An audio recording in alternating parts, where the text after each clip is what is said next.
बाजार में कई तरह के ऐसे निवेशक होते हैं जो पैसे लगाते हैं, जिनका बहुत ज़्यादा जोखिम उठाने की उनकी क्षमता होती है। कुछ ऐसे होते हैं जिनकी मध्यम जोखिम उठाने की क्षमता होती है, लेकिन कुछ ऐसे भी निवेशक होते हैं जो बिल्कुल जोखिम नहीं उठाना चाहते हैं। बाजार को समझते तो हैं, लेकिन फिर भी रिस्क लेने से डरते हैं। उनको हम कंजर्वेटिव इन्वेस्टर भी कहते हैं। लेकिन क्या इनके लिए बाजार में पैसे लगाने के बाद मुनाफे की कमाई का कोई भी जरिया नहीं रहता या उनके जरिए कम हो जाते हैं? इनको समझते हैं कंजर्वेटिव इन्वेस्टर किसको कहा जाता है और क्या क्या इनके पास विकल्प हैं निवेश के और पैसे कमाने के बाजार में, और म्यूचुअल फंड के जरिए अगर बाजार में आना चाहते हैं तो किस तरह के कमाई की इनको अपेक्षा रखनी चाहिए। इस पर आज हम विस्तार से बात करेंगे। एटी मनी के सीईओ संतोष नवलानी हमारे साथ जुड़ गए हैं। संतोष, बड़ा ही दिलचस्प मुद्दा है आज हमारा, क्योंकि अधिकतर हम देखते हैं, अधिकतर क्या रोज़मर्रा की ज़िंदगी में हम इस तरह के निवेशकों से हमारा सामना होता ही है जो अपने आप को कहते हैं कि हम देखिए ज़्यादा जोखिम नहीं उठा सकते। हम एक तो बाजार को समझते नहीं और दूसरा हमें बस एफडी के जितना ही रिटर्न मिल जाए उतना ही हमको चलता है, क्योंकि वो निवेश के लिए केवल उसी प्रोडक्ट को समझते हैं। तो आज हम इसी तरह के कंजर्वेटिव या कम जोखिम उठाने वाले निवेशकों की ही बात कर रहे हैं। लेकिन हम उनके प्रकार में जाएं उससे पहले मुझे आप ये बताएं कि कम जोखिम वाले या कंजर्वेटिव निवेशक जिनको आप कह रहे हैं वो किस तरह के होते हैं, किस तरह की मानसिकता के होते हैं, कितना जोखिम नहीं उठा सकते हैं वो? तो जैसे कि आपने बोला कि कंजर्वेटिव इन्वेस्टर्स उनको कहा जाता है टिपिकली जो ज़्यादा जोखिम नहीं उठा सकते। अब हर इन्वेस्टर की जो जोखिम उठाने की क्षमता है वो अलग अलग है और कंजर्वेटिव में शायद वो अलग अलग प्रकार की है, इसलिए मल्टीपल प्रोडक्ट्स भी सुटेबल होते हैं उन लोगों के लिए। लेकिन अगर हम समझें तो मैं टिपिकली ये कहूँगा कि जो इन्वेस्टर अगर अपने प्रिंसिपल इन्वेस्टमेंट को 5% की गिरावट भी सहन नहीं कर सकता है वो कंजर्वेटिव इन्वेस्टर कहा जाएगा।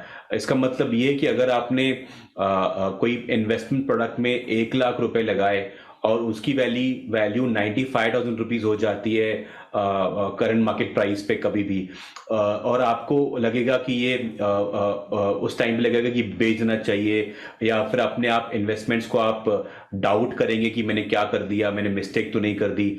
वो आपको स्लीपलेस नाइट्स देगा और आपका चैन हराम कर देगा, बहुत मुश्किल कर देगा आपको एक पीस में रहना।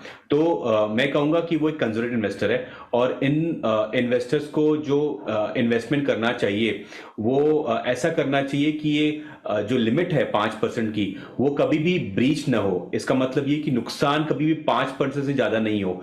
तो ऐसे इन्वेस्टमेंट प्रोडक्ट्स ढूंढने चाहिए जो उससे कम गिरे या बिल्कुल भी ना गिरे।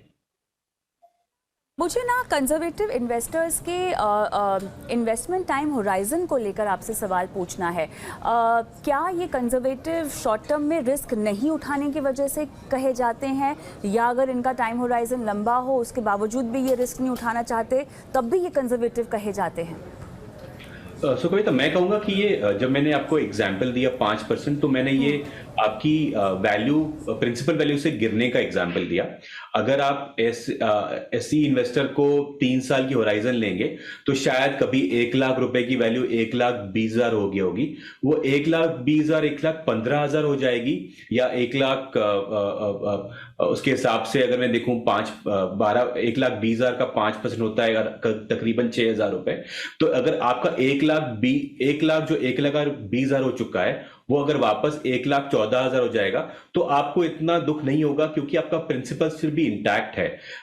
जो मेरा बोलने का मतलब ये था वो प्रिंसिपल वैल्यू के ऊपर था। तो आपकी जो इन्वेस्टमेंट वैल्यू है, प्रिंसिपल वैल्यू है, उससे गिरावट को वो लोग ज्यादा काइंड ऑफ बेचैनी हो जाती है। तो मैं कहूंगा कि इसको शॉर्ट टर्म में देखेंगे तो प्रिंसिपल वैल्यू के ऊपर, और अगर लॉन्ग टर्म में देखेंगे तो शायद 5% का आंसर 15% हो सकता है, क्योंकि आपका 1,20,000 कमाया हुआ जो 20,000 का प्रॉफिट है या मुनाफा है चल रहा होगा, वो अगर सडनली 5,000 का रह जाता है आफ्टर 2.5 years ऑफ इन्वेस्टमेंट, तो आपको बहुत ज्यादा दुख होगा।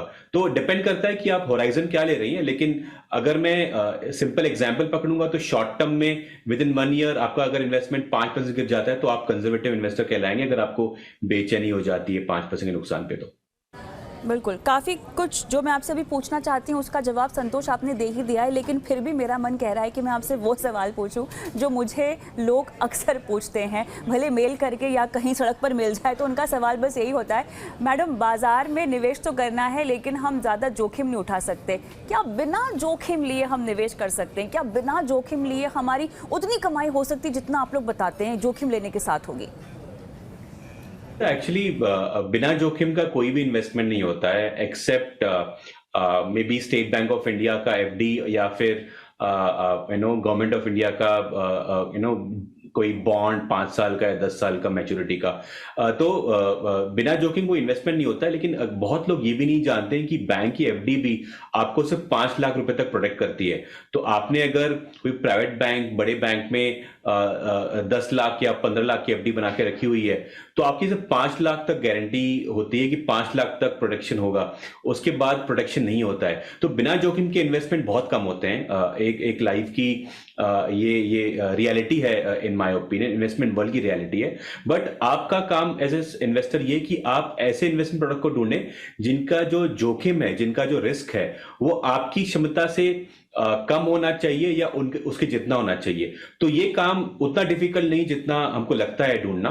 तो अगर एक अच्छी से रिसर्च करेंगे, अच्छे एडवाइजर से बात करेंगे, अच्छे एप्स को यूज करेंगे जैसे कि ईटी मनी, तो आपको शायद ऐसी इन्वेस्टमेंट मिल सकती है जो आपके जोखिम के लेवल को मैच करे।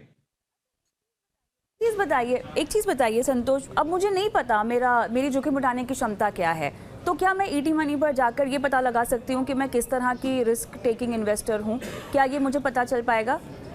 बिल्कुल बिल्कुल। सो ईटी मनी ऐप पे एक फ्री में हम असेसमेंट करते हैं। इस असेसमेंट का नाम है इन्वेस्टर पर्सनालिटी।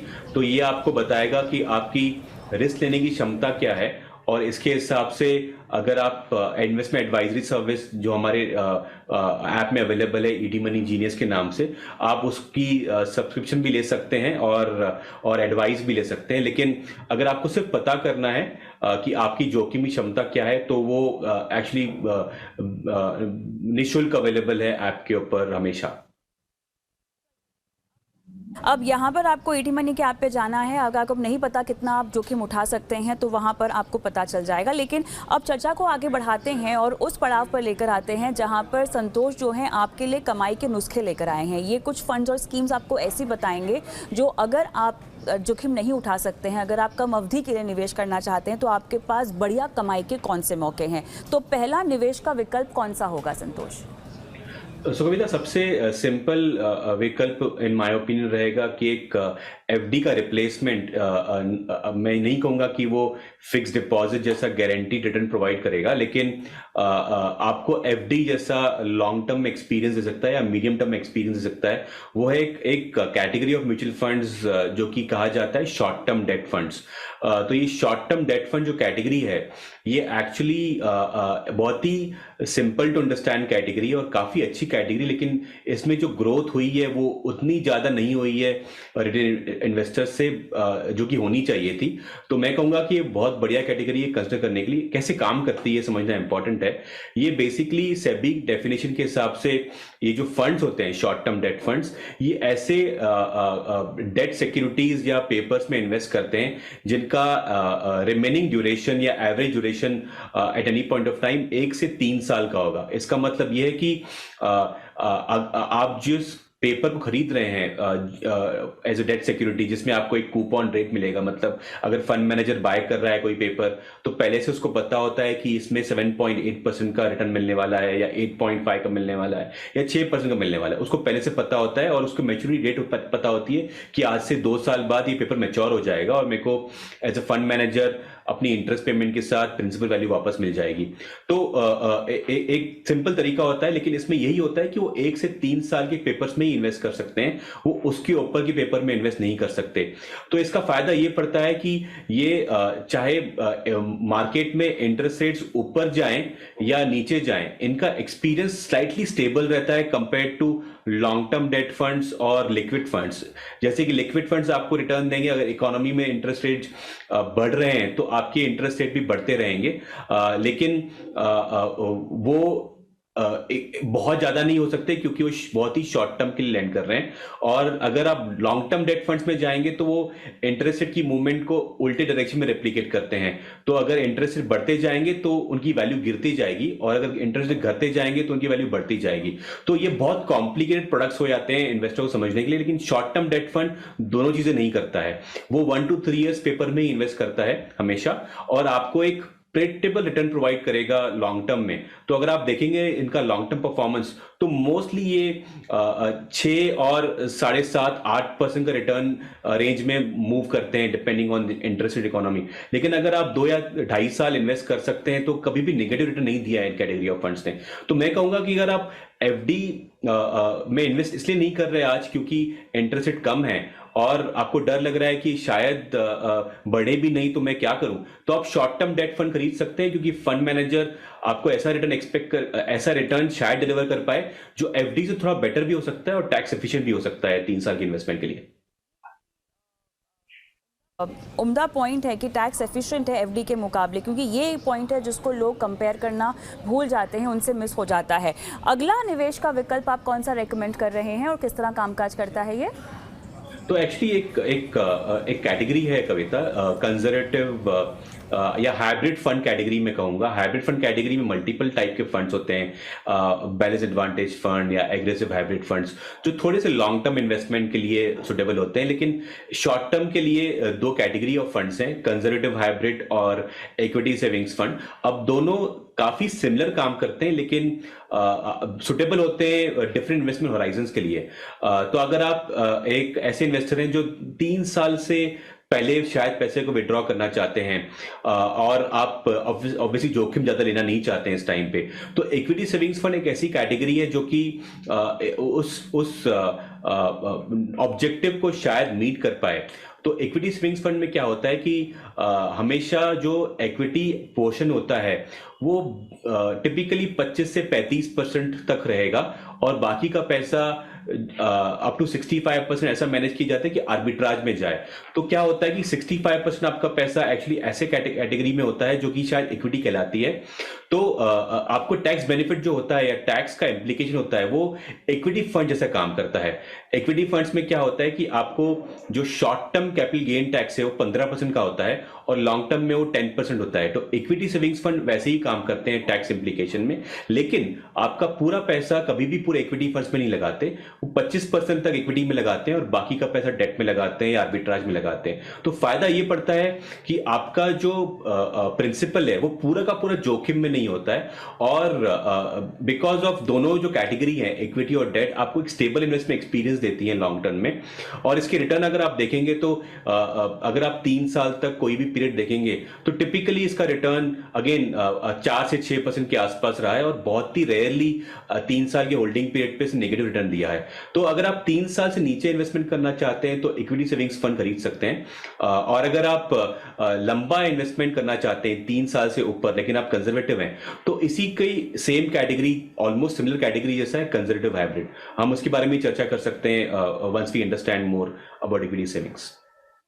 तो मुझे ये बताएं कि क्या ये किसी निवेशक का पहला निवेश का विकल्प हो सकता है क्या आप इसको बोल सकते हैं कि आपको अगर शुरुआत करनी है अपनी इन्वेस्टमेंट की जर्नी, निवेश का सफ़र, तो ये इसको आप पहला अपना निवेश बनाएं? अगर कविता आप ऐसे इन्वेस्टर हैं जो आपको लगता है कि आप प्रिंसिपल की सेफ्टी को ज़्यादा इंपॉर्टेंस देते हैं और अपने पैसे को लिमिटेड तरीके से इक्विटी मार्केट में लगाना चाहते हैं, तो मैं कहूँगा conservative hybrid fund long term के लिए बहुत अच्छी कैटेगरी है फॉर मेनी इन्वेस्टर्स, क्योंकि लॉन्ग टर्म में अगर आप इसके रिटर्न्स देखेंगे तो ये ऑलमोस्ट 10% के आसपास काफी समय तक देके रखे हैं, और अगर आप इक्विटी देखेंगे तो इक्विटी में आपको शायद 12 से 14% मिल जाए। तो एडवांटेज इसलिए आता है कि ये एक ऑटोमेटिक रीबैलेंसिंग फीचर के साथ लॉन्च होते हैं, क्योंकि फंड मैनेजर कभी भी 25% के ऊपर इक्विटी एक्सपोजर ले नहीं सकता। तो अगर आप ऐसे निवेशक हैं जिसने कंजर्वेटिव हाइब्रिड फंड पैसा लगाया है, तो आपके इक्विटी पैसे को अगर मल्टीप्लाई भी हो गया, अगर मार्केट डबल भी हो गया, तो फंड मैनेजर क्या करेगा कि जब भी आपका इक्विटी का पैसा 25 से ऊपर हो जाएगा वो प्रॉफिट बुक करके उसको डेट में डाल देगा, और जैसे कि आपका पैसा इक्विटी में 25% ही रहे, तो उसकी वजह से एक डिसिप्लिन रीबैलेंसिंग हो जाती है। और जैसे कि हमने शो में मल्टीपल टाइम बात करी है कि पीरियोडिक प्रॉफिट बुकिंग और अपने ऐसे लोकेशन फॉलो करने से सबसे अच्छे रिटर्न ज्यादा बनते हैं compare to holding equity all the time और holding debt all the time. तो कंजर्वेटिव हाइब्रिड एक बहुत अच्छी कैटेगरी है मेरे हिसाब से। बहुत लोग इसको नहीं जानते या इन्वेस्ट नहीं करते क्योंकि टॉप ऑफ द चार्ट्स कभी नहीं होते हैं। उसका रीजन ये कि टॉप ऑफ द चार्ट्स में टिपिकल इक्विटी फंड्स आते हैं और डेट फंड्स पीछे रह जाते हैं। तो ये कंजर्वेटिव हाइब्रिड फंड है। ये एक्चुअली अगर आप लंबी समय तक इन्वेस्टमेंट करना चाहते हैं एज ए कंजर्वेटिव इन्वेस्टर, मेरे हिसाब से ये सबसे बढ़िया कैटेगरी इन्वेस्ट करने के लिए होगी। ऑलराइट, आखिर में इक्विटी सेविंग स्कीम किस तरह का विकल्प है?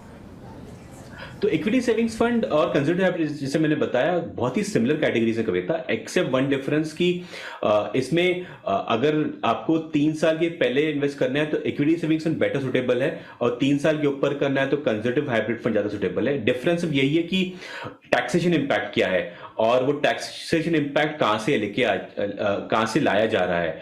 तो equity savings fund to take advantage of tax to get classified as equity funds, वो क्या करते हैं कि आपके पैसे को लिमिटेड अमाउंट में इक्विटी में लगाते हैं, जैसे स्टॉक्स में लगाते हैं 25% के आसपास, और 35 से 40% हमेशा आर्बिट्रेज अपॉर्चुनिटीज में लगाते हैं। उससे कैटेगराइजेशन ऑफ फंड होता है वो इक्विटी जैसा कहलाता है, तो आपका टैक्स कम हो जाता है। अल्टीमेटली दोनों में, कंजर्वेटिव हाइब्रिड और इक्विटी सेविंग्स में कंट्रीब्यूशन ऑफ इक्विटी 25% के आसपास ही होता है, बाकी पैसा डेट या आर्बिट्राज में होता है। तो सिर्फ टैक्स का डिफरेंस ज्यादा है in my opinion compare to return impact और any other complication there. Mutual fund investments are subject to market risks. Read all scheme related documents carefully.